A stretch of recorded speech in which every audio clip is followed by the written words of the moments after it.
Once upon a time, there was a little engine called Edward. He lived in a shed with 5 other engines. They were all bigger than Edward and boasted about it. The driver won't choose you again.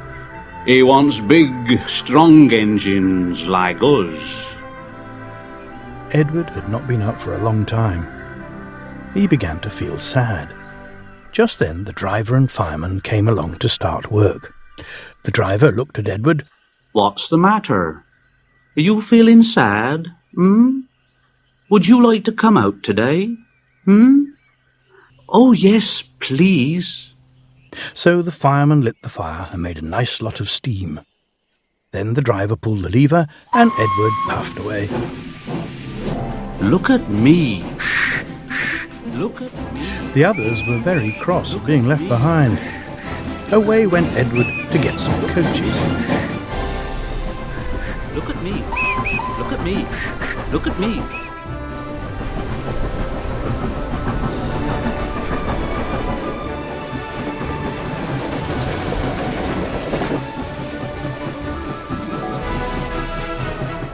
Oh, please be careful, Edward. Don't bump and bang us like the other engines do. So Edward came up to the coaches very, very gently, and the shunter fastened the coupling.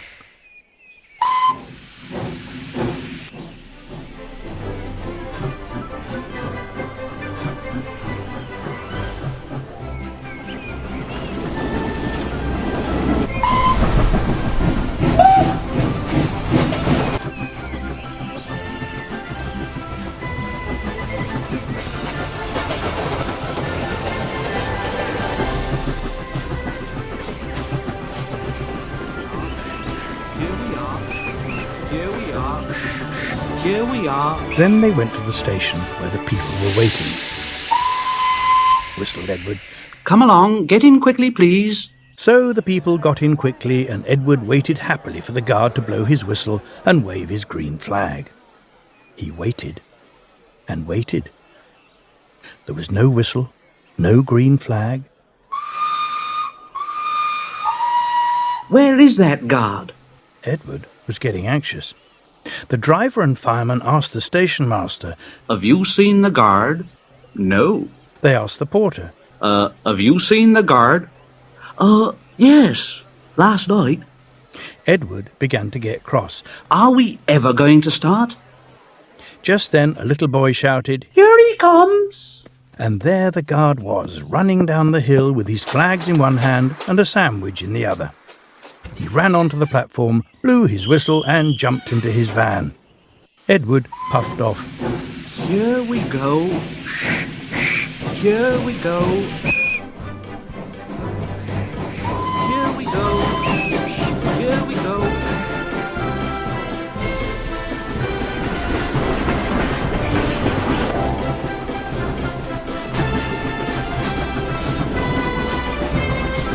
He did have a happy day. All the children ran to wave as he went past, and he met old friends at all the stations. He worked so hard that the driver promised to take him out again next day.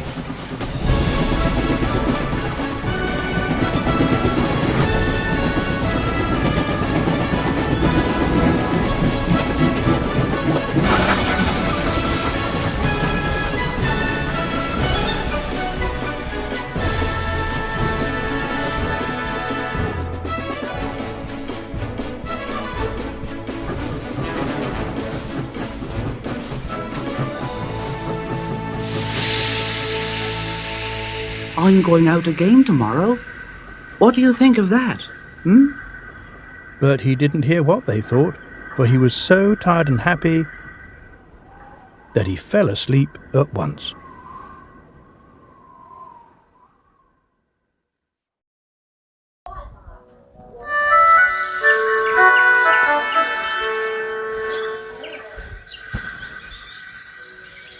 One of the engines in Edward's shed was called Gordon. He was very big and very proud. You watch me this afternoon, little Edward.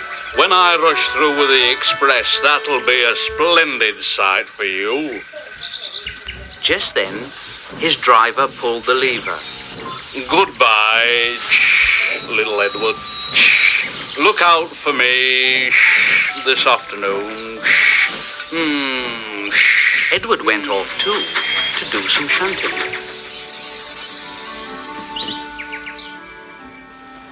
Edward liked shunting. It was fun playing with trucks. He would come up quietly and give them a quick pull. Whatever's happening? Then Edward would stop quickly and the silly trucks would bump into each other. Edward pushed them until they were running nicely, and when they weren't expecting it, he would stop. One of them would be sure to run onto the other line. Edward played till there were no more trucks. Then he stopped to rest. Presently, he heard a whistle, and Gordon came puffing along very slowly and very crossly. Instead of nice shining coaches, he was pulling a lot of very dirty coal trucks. A goods train. A goods train. The shame of it. The shame of it. He went slowly through with the trucks clattering and banging behind him. Edward laughed and went to find some more trucks. Soon afterwards, a porter came and spoke to Edward's driver. Yeah, Gordon can't get up the hill. Will you take Edward and push him, please? They found Gordon halfway up the hill, and he was very cross. His driver and fireman were talking to him severely. You're not trying, Gordon. I can't do it. You're not trying at all. I can't do it. The noisy trucks hold an engine back so. If they were coaches now, clean, sensible things that come quietly, that would be different. Edward's driver came up. Here, we've come to push you. Oh, it's no use at all. Well, you wait and see. They brought the train back to the bottom of the hill. Edward came up behind the brake van. I'm ready. It's no good. The guard blew his whistle, and they pulled and pushed as hard as they could. Gordon pulled. I can't do it. I can't. Edward pushed. I will do it. I will do it. I can't do it. I can't do it. I will do it. I will do it. I can't do it. I will do it. Edward pushed and puffed and pushed as hard as ever he could. And almost before he realized it, Gordon found himself at the top of the hill. I've done it. I've done it. I've done it. And he forgot all about Edward pushing behind. He didn't wait to say thank you, but ran on so fast that he passed 2 stations before his driver could make him stop. Edward had pushed so hard that when he got to the top, he was out of breath. Gordon ran on so fast that Edward was left behind. The guard waved and waved, but Edward couldn't catch up. He ran on to the next station, and there the driver and fireman said they were very pleased with him. The fireman gave him a nice long drink, and the driver said, I'll get my paint out tomorrow and give you a beautiful new coat of blue with red stripes. Then you'll be the smartest engine in the shed.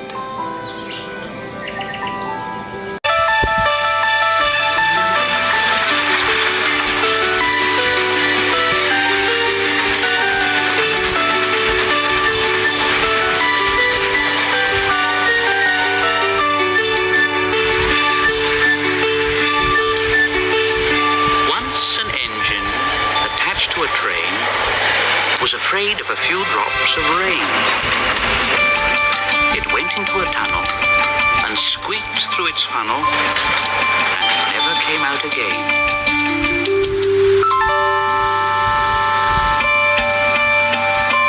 The engine's name was Henry. Come on, off we go. His driver and fireman argued with him, but he wouldn't move.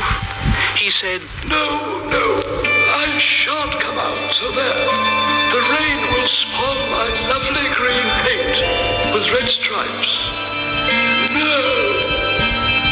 The guard blew his whistle till he had no more breath and waved his flags till his arms ached. But Henry stayed in the tunnel and blew steam at him. Go away! I'm not going to spoil my lovely green paint and red stripes for you. The passengers came and argued too. No! But Henry would not move. Leave me alone!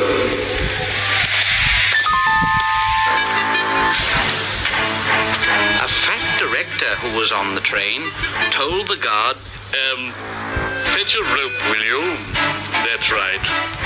Now, Henry, we will pull you out. but Henry only blew steam at him and made him wet. Oh, bother. They hooked the rope on and all pulled except the fat director. My doctor has forbidden me to pull, don't you know? They pulled and pulled and pulled, but still Henry stayed in the tunnel. Then they tried pushing from the other end. 1, 2, 3, push! But he didn't help himself. My doctor has forbidden me to push. They pushed and pushed and pushed, but still Henry stayed in the tunnel. Dear. At last, another train came. The guard waved his red flag and stopped it. The 2 engine drivers, the 2 firemen, and the 2 guards went and argued with Henry. Look, Henry, it's stopped raining. Yes, but it'll begin again soon. And what will become of my green paint with red stripes then? So they brought the other engine up, and it pushed and puffed and puffed and pushed as hard as ever it could. But still Henry stayed in the tunnel. So they gave it up.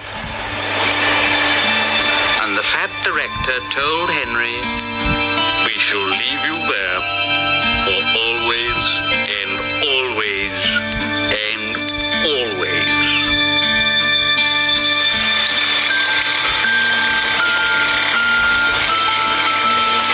they cut a new tunnel through the hill. They took up the old rails. And they built a big brick wall in front of Henry. Now Henry can't get out. And he watches the trains rushing through the new tunnel.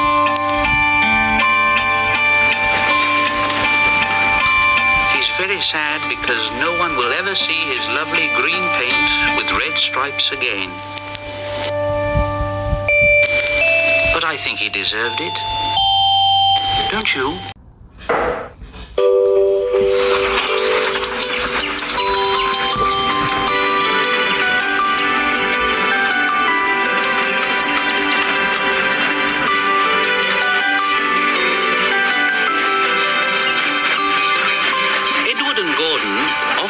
Through the tunnel where Henry was shut up. Edward would say, "Hello," and Gordon would say, Serves you right. Poor Henry had no steam to answer. His fire had gone out. Soot and dirt from the tunnel roof had spoiled his lovely green paint and red stripes. He was cold and unhappy, and wanted to come out and pull trains too.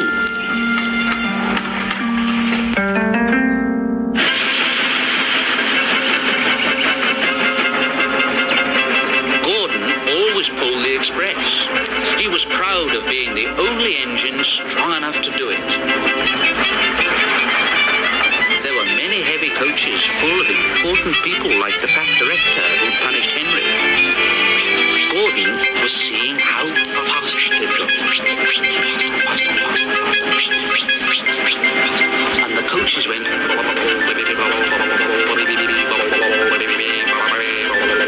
Gordon could see Henry's tunnel in front, and he thought to himself, In a minute, I'll just go at Henry and rush through and out into the open again. Closer and closer he came. He was almost there when... Oh dear! Oh, what's happened? Gordon was in a cloud of steam and going slower and slower.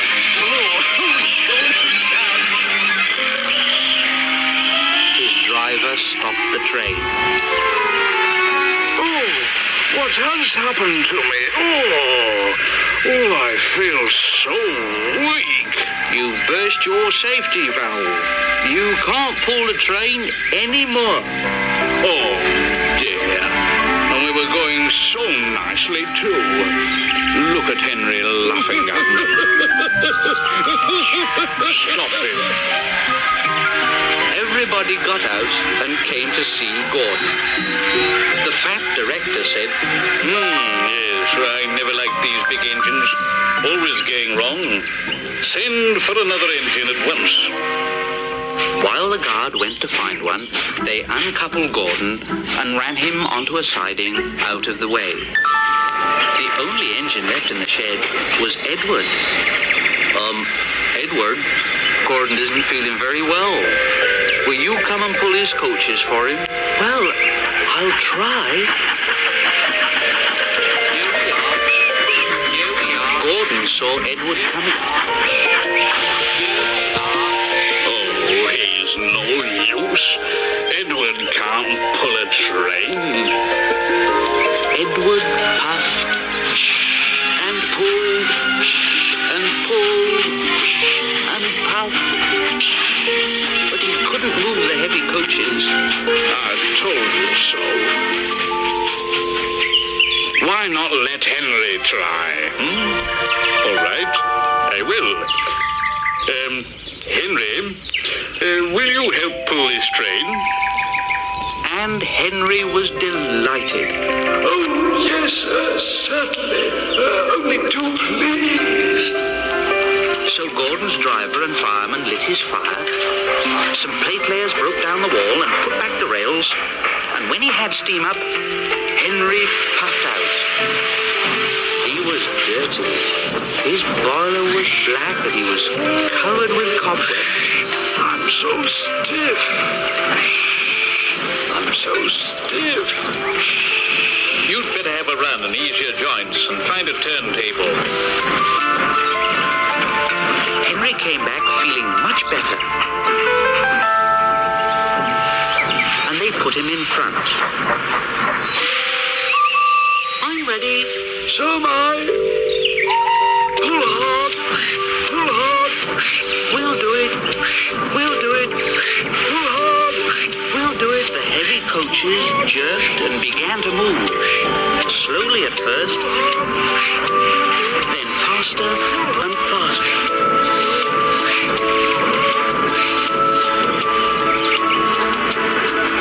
We've done it together. We've done it together. We've done it together.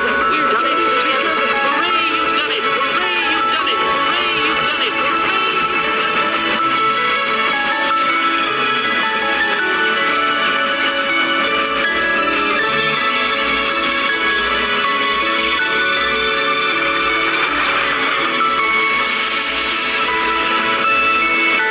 All the passengers were so excited, the fat director leaned out of the window to wave to Edward and Henry, but the train was going so fast that his hat flew off into a field Bother!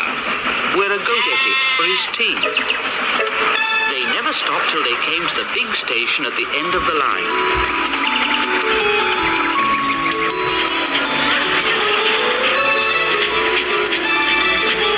Passengers all got out and said thank you.